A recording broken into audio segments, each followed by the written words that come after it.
Job is a wealthy man living in a land called Uz with his large family and extensive flocks.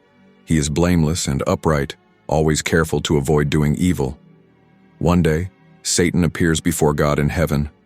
God boasts to Satan about Job's goodness, but Satan argues that Job is only good because God has blessed him abundantly.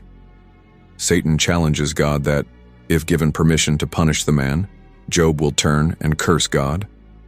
God allows Satan to torment Job to test this bold claim, but he forbids Satan to take Job's life in the process. In the course of one day, Job receives 4 messages, each bearing separate news that his livestock, servants, and 10 children have all died due to marauding invaders or natural catastrophes.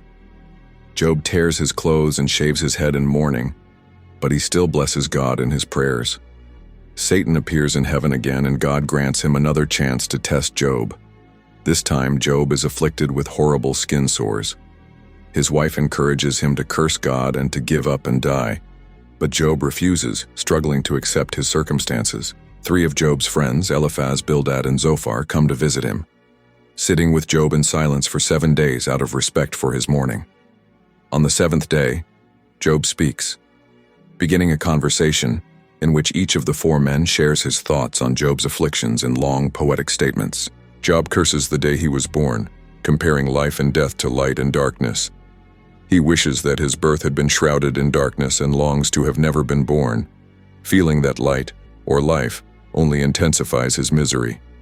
Eliphaz responds that Job, who has comforted other people, now shows that he never really understood their pain. Eliphaz believes that Job's agony must be due to some sin Job has committed, and he urges Job to seek God's favor. Bildad and Zophar agree that Job must have committed evil to offend God's justice, and argue that he should strive to exhibit more blameless behavior. Bildad surmises that Job's children brought their deaths upon themselves. Even worse, Zophar implies that whatever wrong Job has done probably deserves greater punishment than what he has received. Job responds to each of these remarks, growing so irritated that he calls his friends worthless physicians who whitewash their advice with lies. After making pains to assert his blameless character, Job ponders man's relationship to God. He wonders why God judges people by their actions if God can just as easily alter or forgive their behavior.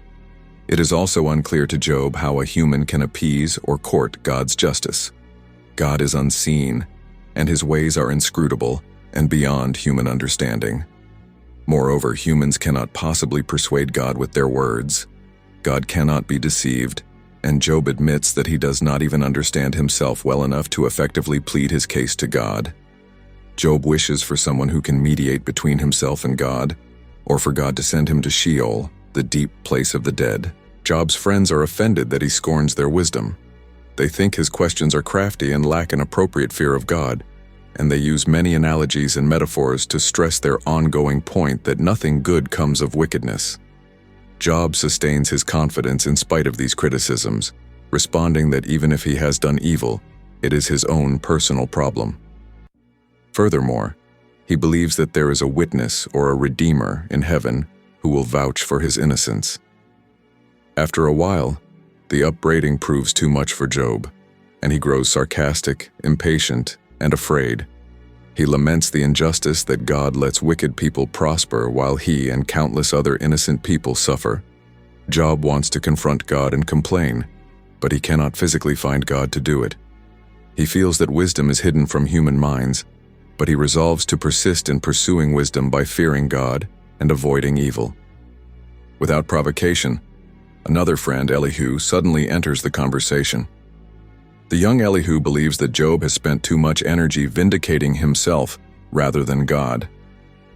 Elihu explains to Job that God communicates with humans by 2 ways: visions and physical pain. He says that physical suffering provides the sufferer with an opportunity to realize God's love and forgiveness when he is well again, understanding that God has ransomed him from an impending death.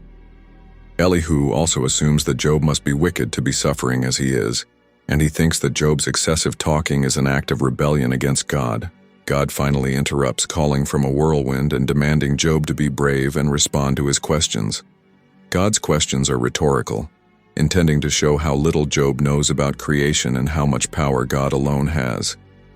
God describes many detailed aspects of his creation. Overwhelmed by the encounter, Job acknowledges God's unlimited power and admits the limitations of his human knowledge.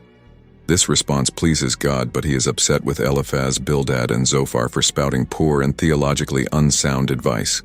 Job intercedes on their behalf, and God forgives them. God returns Job's health, providing him with twice as much property as before, new children, and an extremely long life.